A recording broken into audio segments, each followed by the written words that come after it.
Right. Um, I decided I'm gonna walk through my any percent PB and just explain everything that's going on.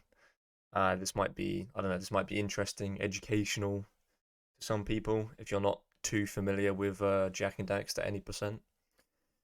This is gonna be a train wreck and I'm gonna ramble a shit ton, but let's just get on with it. So yeah, this is my PB, which is as of right now still the world record.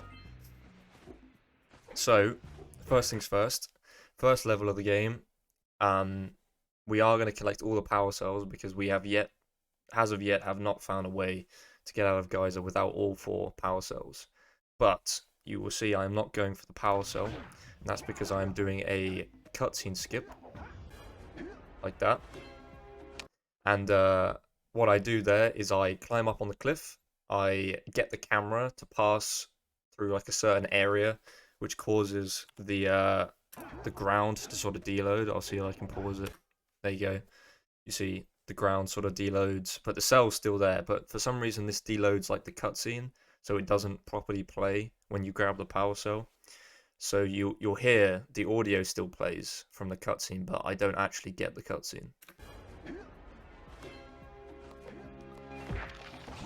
I don't know how loud that is. Anyway, but yeah, that's already the first trick, and it's harder than it looks as well. That saves like 3 seconds, maybe a tiny bit over 3 seconds. Done well. There's not a whole lot more that happens in Geyser Rock, to be honest. We just quickly get to the other 3 power cells and then leave. So I might just, in the interest of speed, because we love speed here, hog movement, grab all 4 power cells, and then we dip. Now, we haven't found a way to skip this cutscene. I don't know if we ever will, but yeah, we have to watch this. But I am going to skip ahead just a bit. Now, normally, what we do in any other category is we'd start going around collecting stuff in Hub 1, which is what we call this first area. That's this Sandover Village, Geyser Rock, Misty Island, Forbidden Jungle, and Sentinel Beach. That all counts as Hub 1. We instead are going to go straight to Fire Canyon, because we are going to skip the 20 power cell requirement to leave Hub 1. Now, immediately you might wonder why I'm save loading here, and basically I've got as far as possible, or as far as I need to go, sorry, to where the game counts me as being in Fire Canyon. So I'm going to save here, and you'll see it will say on the save file that I am in Fire Canyon. You'll notice there was already a Fire Canyon save file, but that was just from my previous run that I must have done. And we're not allowed to just use a save file from a previous run. So I have to resave over it, load. And the reason I'm doing this is to give Jak a state that he gets every time you respawn. And I'm going to try and keep the state by jumping. And I have to jump within 3 frames of touching the ground. So I'll show you that again. That's what these jumps are. I'm not just doing it for the sake of it. I have to stay off the ground, or I can only be on the ground for three frames at most at a time. Otherwise, Jak's state gets changed from this weird state you get when you respawn to just the regular grounded state that you would normally have running around. And having that state, that weird state, allows me to jump on the lava here, and not get pushed back to the start of the level. If you ever come here casually, or try and do this yourself and don't do that, you'll notice that as soon as you touch this surface, you'll take damage and get pushed back to the start. So that's what that save load and those jumps are for. That's just to be able to avoid that pushback. Now, before I die, I am going to land on this bit of rock here and turn myself around by just running down it. So now I'm facing backwards, and I'm not on 0 health yet, which is important. The reason I'm facing backwards is because Jak actually travels in this sort of bouncing state that he's doing right now. He travels faster going backwards for some reason. Don't know why, he just does. And he also accelerates faster backwards. So from a standstill, you will get to top speed, which is higher. You'll get to top speed faster going backwards as well, which, as far as I know, is a requirement for getting through for doing Fire Canyon Skip. I don't know if it is known to be possible to do this facing forward. So even if it was possible, it would make it a lot easier doing it backwards. So yeah, we're facing backwards, and now you see I'm on 0 health. So now from now on, I have to avoid touching. I have to avoid landing on anything that the game considers solid enough to kill me, because the game won't kill me on this lava. It has to do that thing it would do at the start of the level, where it sort of bounces you back onto solid ground, and then it would kill me. So you see here, I'm staying away from the ramp, and that's because if I get too close to the ramp, the game will pull me in onto the ramp, and it will kill me because I'm on 0 health. And that applies for every box in this level as well. So I'm going to have to avoid this orb crate. Now, this orb crate, avoiding this on this narrow bridge is the hardest part of the entire run. We call this first box. It's not the first box in the canyon, but it's the first one that actually really is that significant. And it's very significant. It's incredibly hard. You'll see here, I'm going to be landing. See if I can frame about. You see, I'm landing. It doesn't even look like I'm landing on anything. That's because the bridge hitbox extends further than it appears to. But that's, in a way, that's a good thing, because it means we can get past this box just about. But the bad thing about that is it means there's pretty much no visual cue as to where you need to land, because you're landing on thin air. And the same goes for the next bounce. This one being arguably the harder of the two. You see here, I'm just landing in air. And yeah, that's very hard to do. It's by far the hardest part of Fire Canyon Skip, and Fire Canyon Skip is the hardest trick probably in the entire Jak series, I think. I haven't done all the tricks, but seems to be what people think is this is the hardest trick in the series. So yeah, that's the hardest part of the run, done in 3.5 minutes. So everything from here on out is easier, but not easy. It's worth mentioning. So enemies, while you won't get attracted to enemies like you do other things, if you do touch an enemy in a certain way, you can get a standpoint and die. So generally, we're trying to avoid enemies as well. They also do turn you around. They can turn you around, so it's another reason to avoid them. You see here, I'm really pushing the limits of how close I can get to this ramp to save time. That's about as close as you can get, except in specific circumstances, to, you know, a box or a ramp or a closed vent, without it pulling you in and killing you. And you will see what that looks like at the very end of the level. So yeah, now I'm just sort of, yeah, I'm taking as tight lines as I can. That vent that we just passed on the left, that will kill you as well. The walls won't kill you unless you get a standpoint, but they won't sort of pull you in. Neither will those metal things sticking out the ground that I just passed. But all of these crates on the right here will. And we're coming up to the second sort of significant part of the skip, which we call second box. It's again another orb crate on a bridge, but this one's easier to get past. Still takes a lot of practice to get consistent at, though. Yep. And then immediately after that, we are on to what we call ramp. There are multiple ramps in Fire Canyon, but this is the only one that is really difficult to get past. This is the second hardest part of the entire run, after first box. So yeah, what I'm doing here is I'm stopping, because doing this without stopping is very, very difficult. And it's not really worth it because it barely saves any time. So I'm stopping in this spot, and that I've pushed myself up against the wall to line myself up in the same spot every time I do this. It's a pretty common setup that people use, been used since like the Fire Canyon Skip was first done, I think. And then I'm going to bounce on 2 spots, the first one being around here, and then another one you can't see because of my splits. or it's just off screen at the moment. And we're landing in those two specific spots because they are just far enough away, barely far enough away from the ramp to not get pulled in. But they are very precise spots, and then we have to make it over that last little ridge before hitting the ground again, and then we've made it. So yeah, once a run gets past ramp, it's sort of I would say it's a fairly, once it gets past first box, it's already pretty exciting.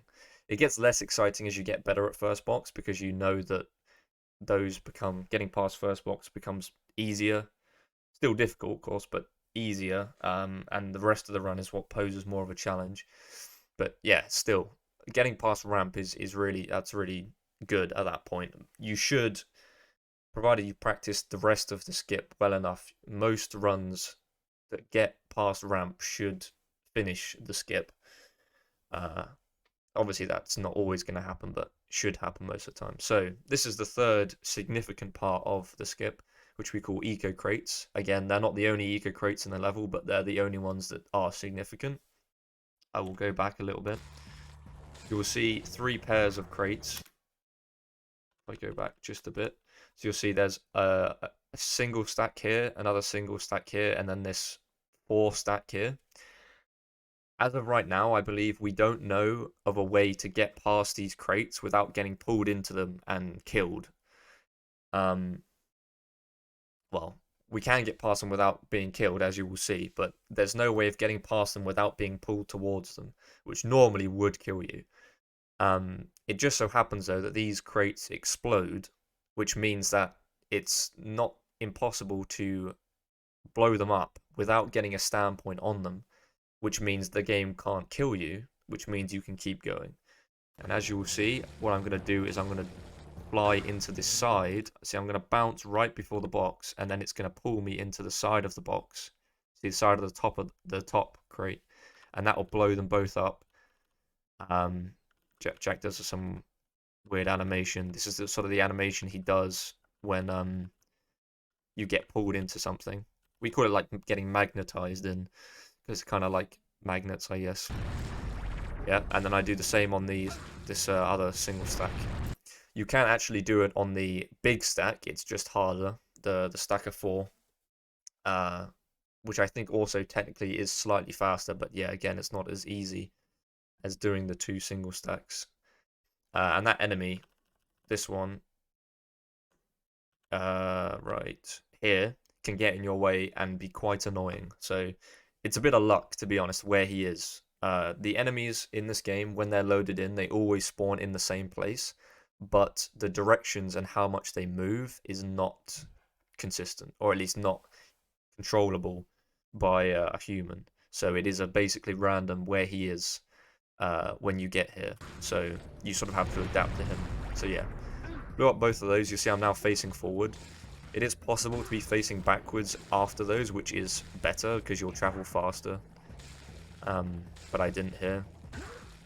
Now I'm taking this tight path around the right of that ramp. We used to go around the left, but now we do it around the right because it's faster. And yeah, these boxes, you can lose runs to them, most definitely, but they're not significant enough for us to have names for them. And then right here, the end of the level, you'll see as I was going past this last crate, I'm turning the camera, and that is to hit the checkpoint at the end of the level. If you just do Fire Canyon skip and don't turn your camera, you won't hit the checkpoint by the time Jak dies, which means you'll just go right back to the beginning. So yeah, you have to turn your camera, and then you see Jak, this animation again that happened momentarily beforehand. Jak gets sort of sucked into the end of the level and then killed, and that is exactly what would happen on every box or ramp or closed vent in the canyon. So that's what we were trying to avoid the whole time. So yeah, that's Fire Canyon skip, and then we grab the power cell to remove. I'll just go back right here. There is a giant invisible wall that will only go away if you grab the power cell, and we don't have a way of getting past it yet. Even if we did, it would probably be slower anyway. I don't know, but either way, we don't have a way of getting past it, so the only way to get rid of it is to just grab the power cell. Doesn't take that long, and then it's gone. So we're in the hub 2 now, and we are immediately going to go straight to the boss. But before we do that, we're going to grab some health. If you're not familiar with how health works in this game, you normally have 1 to 3 health, which is these 3 parts of this whole heart. So I have 3 health here, but then there's also this number here. When this number gets to 50, if these 3 are not full, then this number will go from 50 to 0, and one of these will fill up. So that's the way that you gain more health in this game. If all of these are full, and this gets to 50, then it will just stay at 50, and you will effectively have a 4th health. Because if you take damage, this will just go from 50 to 0, and you'll keep all 3 in here. So what I'm trying to say is, we are farming to get 4 HP. Because in this game, you don't technically start with, whenever you spawn in, or whenever you respawn, you don't spawn in with full health. It's just a bit weird how this game works and health, but yeah. So we're grabbing these small green eco blobs. I'm getting to 28. 28 is a number that we get to pretty much every time, specifically.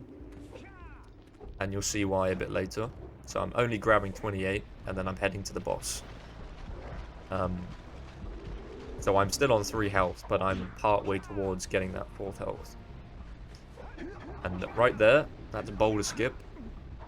And that skips, just doing that uppercut round that boulder and jumping up, that skips the 45 power cell requirement. So we've skipped 2 power cell requirements now in this run.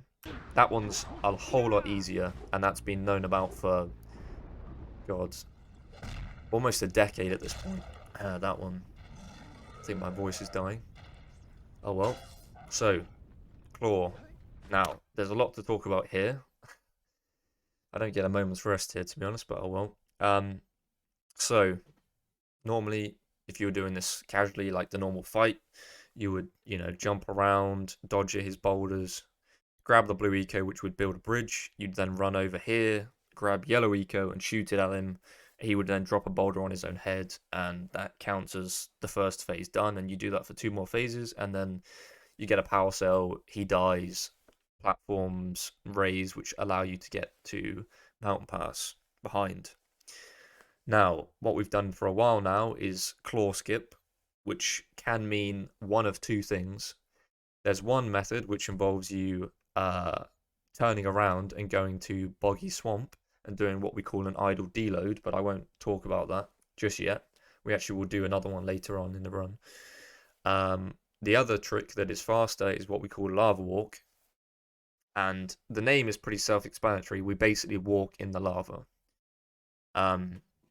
Now, normally what you would do is you would do the first phase of the fight, but you wouldn't shoot Klaww at the end. You would instead go in, perform lava walk, and then walk past him, and then jump up and get to Mountain Pass.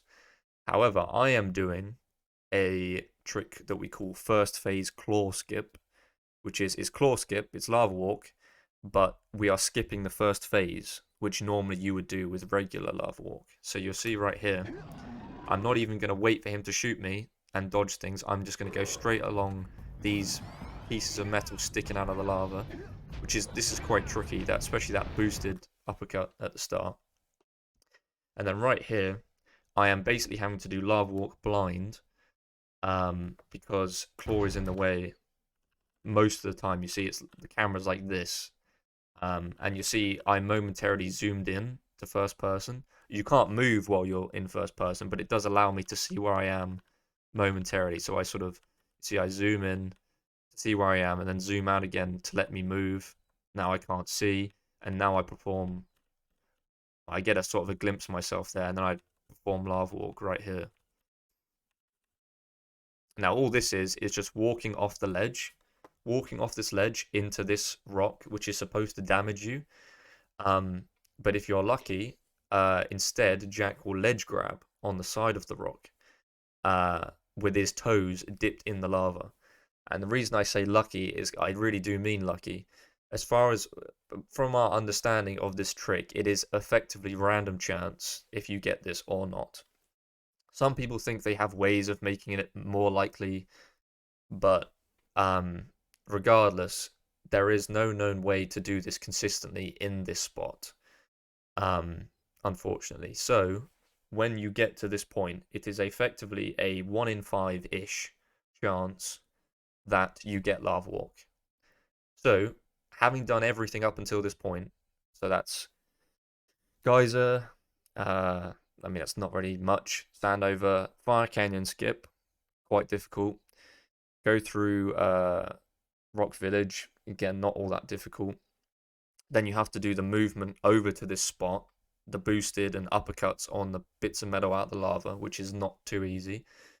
And then you have to do an attempt at this skip blind, and then it's a 1 in 5 chance that it works, roughly. It will look like this. You see, I ledge grab, I let go, and Jak is just walking in the lava. And we just walk on over to the other side, jump up, ledge grab, and then we start the race. Now, you may have noticed that the camera was not looking too normal, and that's going to be a theme for the rest of this level, actually. If you do Lava Walk, but you do it fast enough, the camera will be normal when you do this next race, and it'll be fine. However, if you do first phase Klaww skip, which basically just means Lava Walk, but you don't do the first phase, you skip it, no matter how fast you go, Klaww, the camera will basically freak out, and it will do it for the rest of Mountain Pass, because it will be still locked onto Klaww as he's doing his movements, because he thinks you're still fighting him.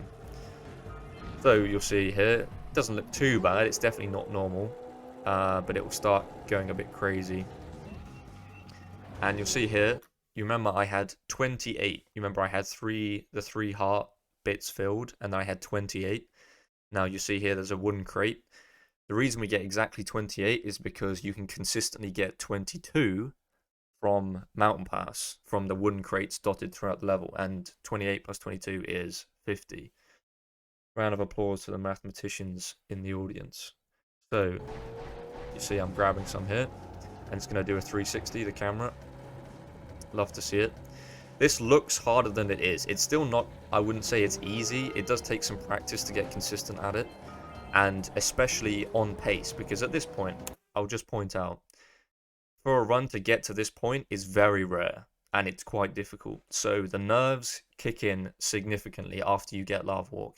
So this drive is harder than it needs to be because of that fact. So it's mostly just normal driving, but we're making sure that we grab all of the wooden crates in our way. See, I'm at 48 health.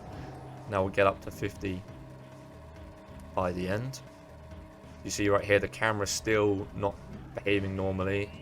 Right there, I almost hit a bomb. It's quite easy to hit those, to be honest. And the last thing to note, actually, here, is you'll see the speedometer here. It was at max pretty much the entire race, but I'm now slowing down. You see here, I'm holding square, slowing down as much as I can, and that's because the way the race works, if you ever played this casually, you might know that if you go too slowly, then you lose the race, obviously, but it plays a cutscene, the whole canyon, the whole mountain pass blows up, and it kills you, and you have to do it again. Now, the way the devs did it is they decided, well, they're probably not going to go too fast, so we don't need to check that they are, in fact, too far behind. We will just check that the player is too far away, period, in any direction.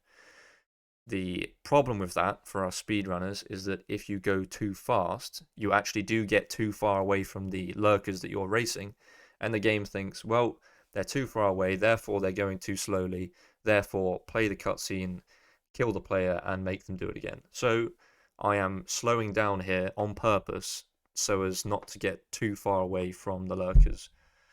Sorry, I just hit my mic there. Yeah, so that I don't get too far away from the lurkers before I finish the race. But yeah, you probably not notice that if I didn't point it out, so that's why I mention it. And there we have it, 50 health. Mountain Pass is done, didn't fail the race. And right here, you probably wouldn't notice it either, but I'm going to double tap triangle, and that puts me into first person and then back out of first person again, and that is to get rid of the wonky camera because I still have that. So right there I did a zoom. I may have made it impossible to notice, but here you'll see it. Right there, a very quick zoom to get rid of the camera. And now we're into hub 3. And as usual, we are going to do nothing here and just immediately leave. So with some nice movement throughout the crater, some boosted uppercuts, we are going to head over to Lava Tube. Now, there's going to be a lot of rambling here. If you aren't already sick of that, you will be in the next 10 minutes, because there's a lot to talk about here as well. This is going to be Lava Tube Skip, which is not as hard as Fire Canyon Skip, but it's not easy either. It takes a lot of practice to be consistent at. So, this lets us skip the 72 power cell requirement, that's a lot of power cells we're skipping, and this trick alone saves like half an hour. FCS saves only like 7 minutes, I think. It's still a lot, but it only saves like 7 minutes. But this trick itself saves 30 minutes. So, it starts off with us trying to get out of bounds, and the way we do that is we're going to uppercut into these rails, these planks. I forget what these planks are called on a rail track, but either way, these planks have weird geometry which doesn't behave particularly normally. By that, I mean well, you'll see. I mean, unfortunately, this is the worst split in my run, so it's going to take me a bit to get it, but you'll see exactly what happens. It's quite obvious. So there, you see, I get launched into the air by uppercutting into the plank under the rail track. And then what I'm going to do is zoom first person here, and that is to give me a standpoint, because you can do that whenever you uppercut off a... Sorry, I already have a standpoint. It's pretty weird how these rail planks work. If you do an uppercut off them, you get shot into the air, but you do sort of have technically a standing state, which allows you to do certain things in the air, which normally you wouldn't be able to do. Normally, you shouldn't be able to just zoom into first person when you're in the air. But because we did an uppercut off one of these planks, we can actually do that. And the first person mode actually itself has a property, which is that when you're in first person mode, you don't move, you just sit there. And when you unzoom, you get a standpoint for like, I don't know how many frames after you unzoom, which allows me to do a uppercut, which is what I'm going to do here. Yeah, do an uppercut over the wall, out of bounds. That was a bit complicated. Sorry if it didn't make any sense, but I don't know if I'm going to explain it any better than that. So, anyway, I will go back a bit here, just so that you can listen to the music.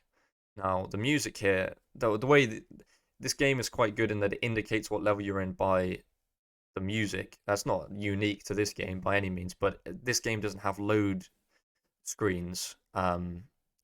So, you know, you'll just be walking into a level and the music will fade out from one music and change to a different track and then fade in. So this is the volcanic crater music. And right here, it's still volcanic crater, but I'm stopping in this exact spot so that I can turn the camera and get the camera to go through a trigger, which makes the game think I'm in Lava Tube, which is the next level. Sorry, I just smacked my mic again. I'm gesturing like wildly while I'm talking. You're never going to see that, but you know, you can imagine it in your head. So I'm stopping here, and the reason I'm stopping here and not just walking through the trigger or getting further along to make it easier to get into the trigger is because I want to be stood still for 30 seconds. I'll explain that in a second. But basically, the sooner I can stand still, the better. So I stand still here, and then I turn my camera around like this.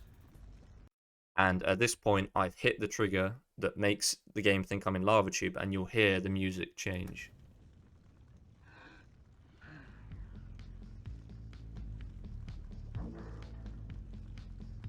So yeah, I think you should be able to hear that. So the music is now Lava Tube, so I know that I'm in Lava Tube. If you were to pause the game, it would say Lava Tube in the middle, but obviously I don't want to do that because that would waste time. So you'll see here on my segment timer, 20, 21, 22, I'm waiting for 30 seconds.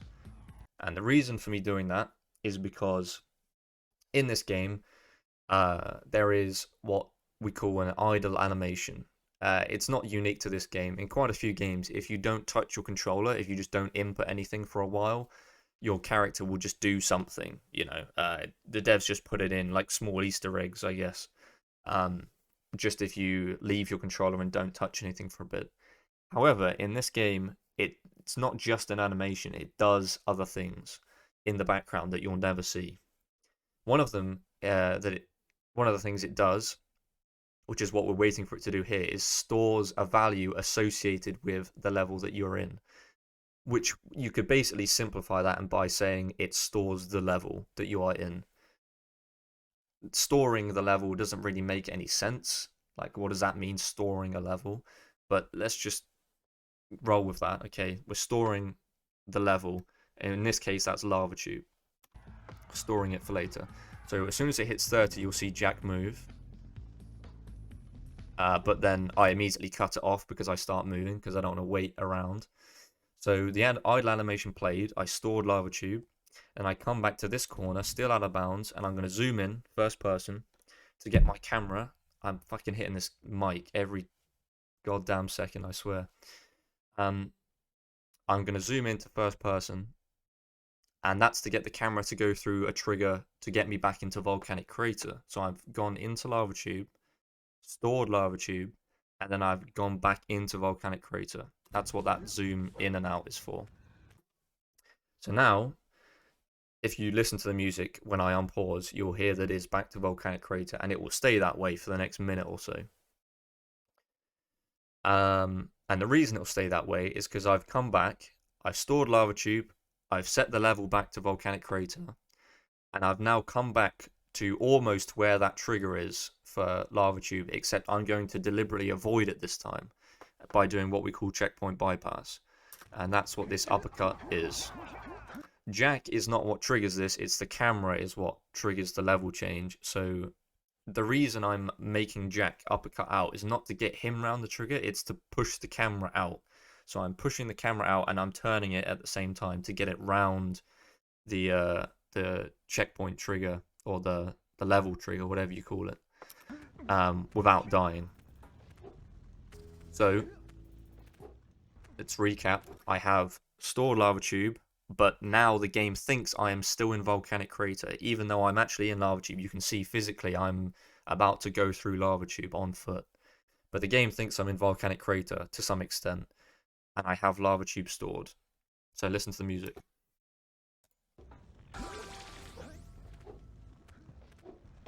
To be fair, Volcanic Crater doesn't have much music, but yeah, what little you can hear is Volcanic Crater. So what I've been doing the last 10 seconds, 10-15 seconds, is I'm just traversing as far as I can into Lava Tube on foot. And this is what we need the 4 health for. So you see I've already taken 2 hits. I'm going to take my 3rd hit here in a second. Right here. And now I'm on 1 health. And what we needed the 4 health was to get to this point. We are safe on this point, but we haven't got far enough yet. And you may have seen this if you've watched any kind of any percent run or no FCS run in this game. Excuse me. You might have seen this trick, Scoutfly Boosted. You might hear that mentioned. And that is doing an uppercut off of this Scoutfly, but it's a boosted uppercut, which means we get extra distance. And all of that is to cover this gap, because you can't touch any of this. Looks like it might be safe, but it's not. All of this will damage you. Up until this point, I've been using what we call cold spots, which are just bits of the terrain which don't damage you for whatever reason. Very fortunate that the devs left these in. Don't know why. So we're going to do an uppercut off the box. Get over to this spot here, which is again another cold spot. And I'm standing in a specific spot as well here. So Now, lava tube skip. What we're doing basically is by traversing this far into lava tube, we are getting slightly closer to the second checkpoint in the level than the first checkpoint. So in this spot that I am standing right now, the significance of this spot in particular is that I've just crossed the boundary to where I am closer to the second checkpoint than the first one. So I'll explain now why that's important, but that's why I'm stood in this spot. The line is probably around like that. So if I was on the other side of this line, I would be closer to the start of lava tube than I would be to the second checkpoint, which is the next one after the start.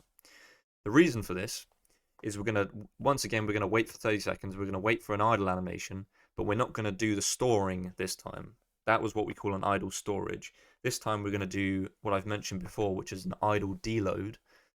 And the way we accomplish that is we're going to interrupt the functions that the game performs when the idle animation plays at around 30 seconds. We're going to interrupt those with, in this case, by me just holding a button. Right now I am holding the square button because I punched to this spot. You see there, I punched, and I haven't stopped holding square. We used to do this with a pause buffer, but I won't go into that. Right now I'm just holding square, and for some reason holding, I think it's either X, square, circle, triangle, or start, or just being paused. When the start of this idle animation plays, will basically, it won't confuse the game because the game still does stuff. It will just change what the game is going to do. So it won't do the storing that it was going to do. It will instead run some, I think, fail safes. And because obviously it doesn't think this is supposed to be happening for some reason. And one of the things it will do is it will look and see what level we have stored. You know, we don't technically have a level stored. We have a value associated with the level stored. But again, we'll just roll with that analogy. It checks to see what level we have stored, and it checks to see whether that is the same as the level we are in. And remember, we tricked the game into letting us be at this point while still thinking that we're in Volcanic Crater. The game thinks we're in Volcanic Crater. However, we have lava tube stored, so the two do not match, the stored level and where we are. So once the game checks that, it's going to say, well, I need to put them in the stored level, but it needs to give us a checkpoint, because it can't just put us in a level. It needs to pick a checkpoint in that level to put us.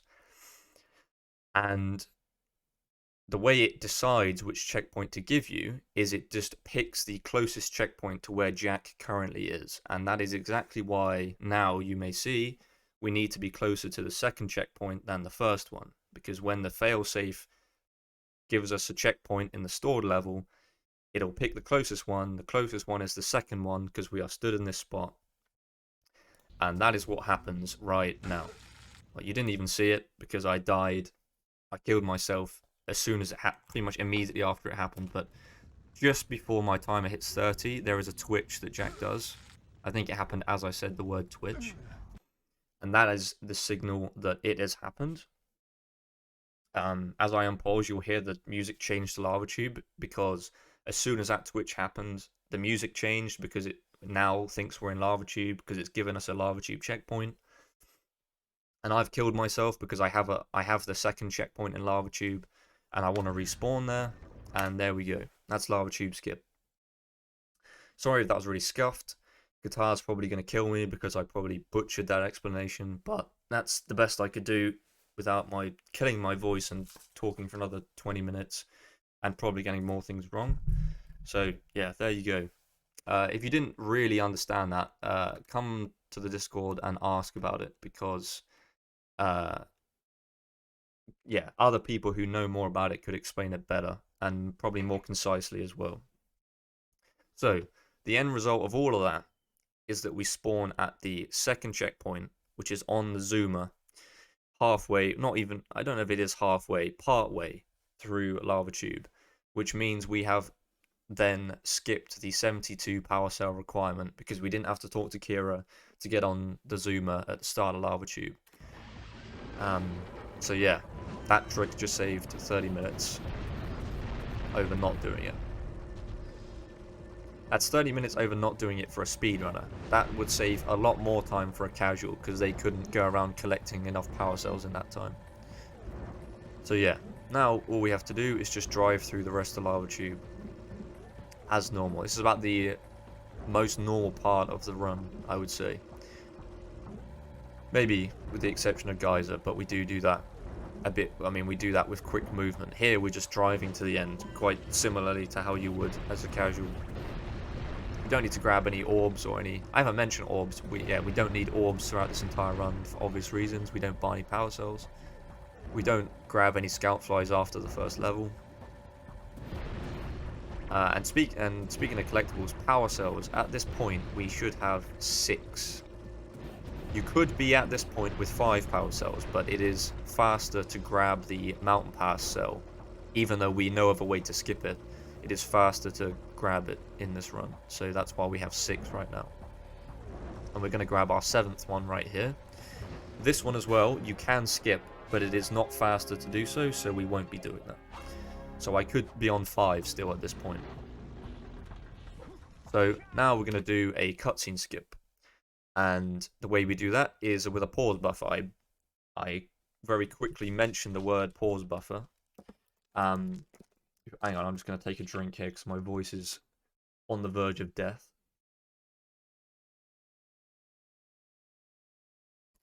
Oh, God. You know, who knew that talking non-stop for... How long have I been recording? 41 fucking minutes. Jesus Christ. Right.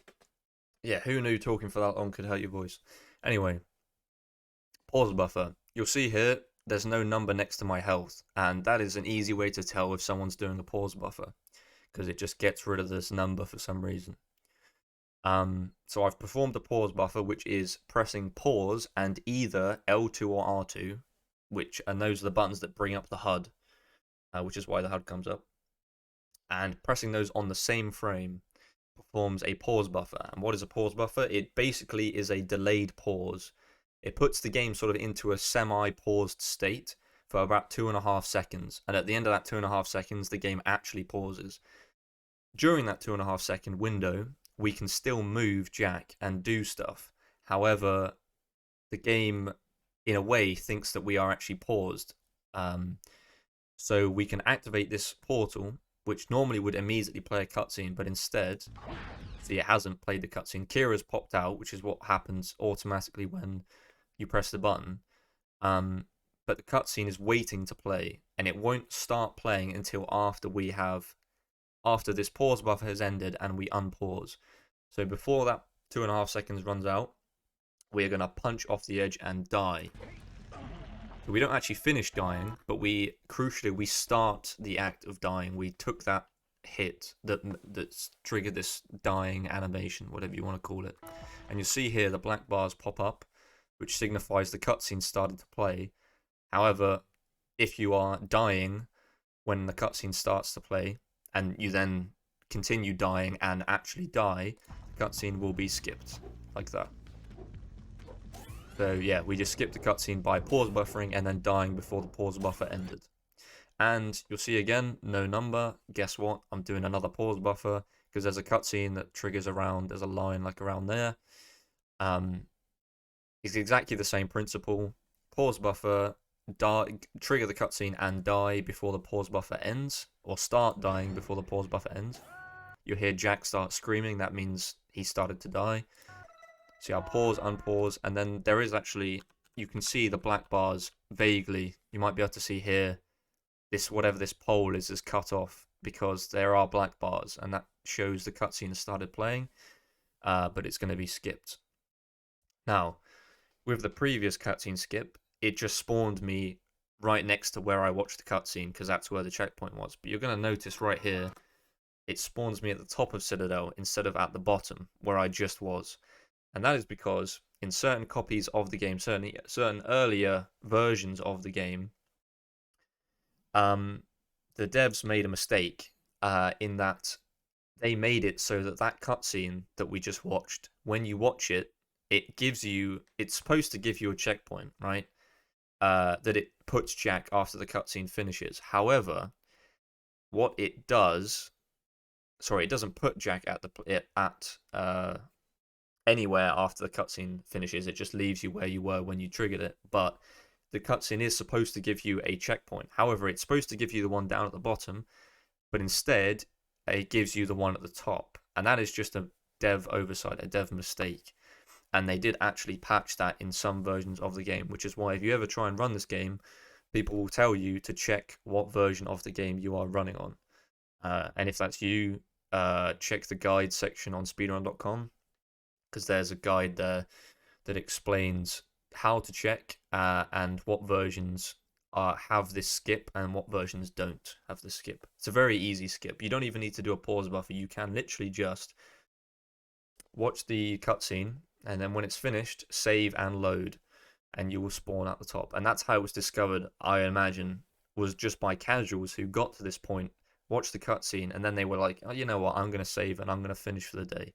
And then they came back to the game later on, and they loaded it, and it spawned them up here. That's how I imagine this was discovered. I don't actually know, but yeah, a casual could easily discover this. Anyway, that's what we call Citadel skip. It's very easy, saves several minutes just by doing that. And now, immediately, we're going to do a third and final cutscene skip by smashing this cell container. Normally, this cell would sort of arc, fall to the ground. We would get a power cell animation, and then a longer cutscene would play. It's about, let me think. I think this one's just under 2 minutes, the cutscene that plays afterwards. And the way we skip it is you can only do it with specific cells, and the cells in these cell containers are some of those that you can do it with. You can pause before the cell animation starts. You see, the HUD is going away, and that's because I pressed the pause button. The way the HUD and the pause menu work in this game is they can't overlap. So whenever you press pause and the HUD is up, it has to get rid of the HUD before it can start to pause the game. And that's why we do what's called a HUD buffer, which is deliberately pulling up the HUD to give us more time to pause. Because basically what I've done is I've pulled up the HUD, I've pressed pause, and then the HUD has to go away, which takes, I don't know, like half a second, and then the game has to start pausing. Which gives us a small, half a second-ish window to do something. In this case, grab the cell, and that's what happens. So I triggered the cutscene. You'll see the black bars appear, but I was in the game was in the process of pausing, so that's what it does. And because we have autosave on, the game has saved, because that's what happens when you grab a power cell with autosave on. Now, because we are paused, all we have to do is load the game, and for whatever reason, that skips both the power cell cutscene and the one that comes afterwards. So, yeah, just a simple load will spawn us back here at the same spot, but with both of those cutscenes skipped or watched. And that saves like 2 minutes. So now all that remains is to fight the boss. Jeez. I've talked for 3/4 of an hour over a 13-minute run period. It's kind of crazy. I hope this has been somewhat understandable. I've already done this once before, so I'm not gonna do it a third time. Even if this is bad, I'm just gonna post it. I should probably go back and mention, actually, there's a quick death warp here. We die right here, a roundabout. I've just gained the checkpoint for the boss platform. This platform up here. It's about this point that you get the checkpoint. So if I die, it will spawn me on the platform. Saves a couple of seconds. It's pretty normal. Do that in every category. Most of this fight is pretty normal. We're just sort of doing it quickly. There's only really one significant thing to note, which is a trick which we call a one frame. And I bet you can guess why it's called a one frame. It's because it takes there's a one frame window in which sorry, let me restart that. There is one frame. Fuck, why can I not say this? You have a 1 frame window to press a button. God, that was so hard to say for some reason. It's crazy. So right here, I didn't attempt it the first time round, but I'm going to attempt it this second time. You do it when you use a jump pad. What you do is you press X to use the jump pad, and then exactly 15 frames afterwards, you have to press circle. 14 frames afterwards, it won't work. 16 frames, likewise. And any other frame number, it won't work. It's only if it's 15 frames afterwards that you press circle. It will do, well, not this, because I fail it here. So that's just a regular jump. But I don't fail it on the last one. You get 3 attempts to do it. Because there are 3 jumps you do in the fight. And I'll explain what it does when it happens. Yeah, we're just doing these phases as quick as we can. And yeah, right here, so I'm going to press... as soon as I hit it, I pressed X, and then like 15 frames. It's not going to be accurate to these frame advances, but about 15 frames later, I press circle, and that starts Jak doing this spinning, this wild spinning in the air. You see, I didn't do that the first 2 jumps, and that's because I got what we call a 1 frame. And this has 2 effects. The first and most obvious one is that it lowers the height of the 3 effects, actually. The first one is that it lowers the height of the jump, which in some cases will save you time, because you don't want to be in the air for longer than you need to be when using a launch pad. So it would save time in that way. It doesn't save time because of that in this instance, and I'll explain why in a second. The second thing it does is it sort of gives you more control than you might otherwise have in the air. That again is not particularly relevant here, because these jump pads give you full control in the air anyway. So that's not really relevant, but that is something else that a 1 frame will do. And the third thing is it puts Jak into a different kind of state. Normally there's just, I guess, a basic jumping state that Jak is in when he's used the jump pad and he's traveling through the air. And the way the game is waiting after this bomb blows up, right now, as soon as the bomb blows up, the game is waiting for Jak to go, or to not be in that particular jump pad state. So basically, what that means is it's waiting for him to hit the ground before it starts the next phase of the fight. Because when you hit the ground, it will update your state from the jump pad one to just a regular ground state. However, doing a 1 frame gives you a different state. I don't know what kind of state it is, but it's just a different one. So the game, after this bomb blows up, checks to see if you're in that state, sees that you're not in the jump pad state, and it just starts the phase immediately. And that is why these save time. There's no other reason that these save time. It's purely because it makes the next phase of the fight start immediately after the bomb blows up, which is the earliest point that it can start. So if you compare that to like just using the jump pad normally, you'll see the robot will not have got his gun out as quickly as it did for me there. And another side effect is that he also shoots immediately. Normally he would charge up his gun and then shoot it, but here he just shoots it immediately. And that always happens if you get a 1 frame.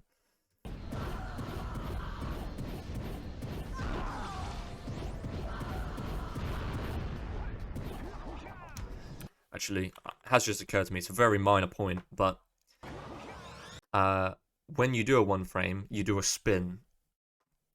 The first time, when you do the 1 frame, it doesn't change anything about full damage. You still, at this point, you wouldn't take any full damage if you hit the ground. Excuse me. Because you're still sort of technically in some kind of jump pad state, which they don't want you to take full damage when you use a jump pad, so I wouldn't take full damage here. However, if I spin again, it removes that effect, basically, and that means that if I fall from a certain height or higher, I will take full damage.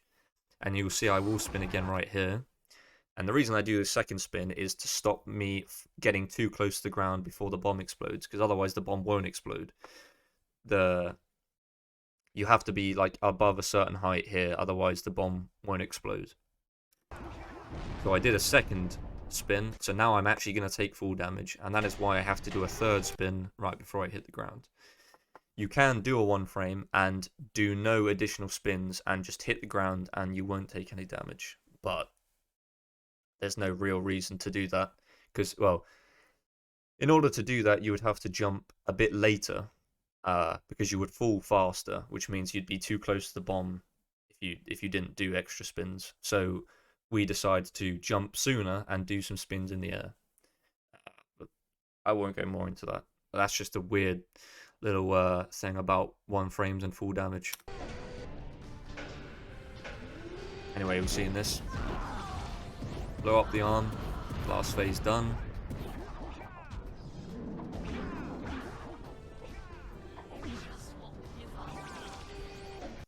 Something I didn't actually mention, which is a cool little thing that you may have seen very briefly and wondered what the hell went on, is back here. Right here. You see there's a green eco blob here. And I'm on 3 health or whatever right now. And you'll notice that I grab it. Come on. And it's still there. Spooky, right? Well, that is because in this game, eco clusters can be sort of reloaded and also deloaded by getting the camera in to do a certain movement or whatever. And what I did here is I grabbed it, and you see I double tap triangle to go into first person and then back to third person again. Right there, you see, look at that. Sort of a weird, if I do frame advance, you'll see I zoom in, and the weird effect from doing a zoom in and out during the boss fight at certain points is it does that weird, I can hit the mic again, does that weird that weird camera movement, and that makes that makes that eco respawn even though I just grabbed it. If you do that within a few seconds of grabbing it, it'll just respawn, and that basically gives you infinite health effectively for the fight. Yeah, doesn't really have a massive effect. I could easily do this fight without that, but there's no reason not to grab it if you know how. You could technically do it on these clusters as well. You could grab one cluster, do the double tap triangle, and spawn it in again, and just grab it again. And you could keep doing that. You don't even need to grab separate clusters, but it's not worth doing actually in a run.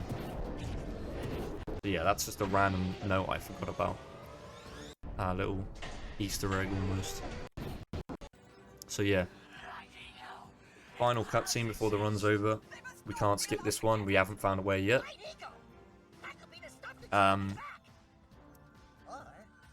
Yeah. Finally, nothing to say. Woo! That was yeah, that was hard. That was almost as hard as the run was. Explaining that, I was gonna say as concisely as possible. I definitely didn't explain that concisely, but you know, I tried my best. I hope some of that was understandable and interesting. I will mention actually right here, the light eco triggers the end of the run and the game. Where it spawns is random, so you can lose up to like 2 seconds from it spawning on the far side of it. We choose to stand here. You could stand anywhere, but where it lands is random, so there's no real reason to stand anywhere in particular. So we're hoping that it spawns either right here or right here. It can't spawn right here, right next to Jak, so we're hoping it spawns right to the left or right to the right, and not on the other side, and it just so happens that it does spawn right to my left. So yeah, good RNG, Pog, and the run is done. 15:55. And that is a run of any percent. Yeah, I hope you enjoyed. I guess I could say one thing that may be confusing is why, if you look at the leaderboards on speedrun.com, why are there only 9, as of this video, why are there only 9 different people on the any percent board? And the reason for that is the way we do things is that a run is not considered any percent, or at least literally this category that we call any percent, unless you do Fire Canyon skip and Lava Tube skip. no, not even that. If you just do Fire Canyon skip, it is classified as any percent. If you don't do Fire Canyon skip, then you could fit it into a different category, and therefore we put it in that category by default.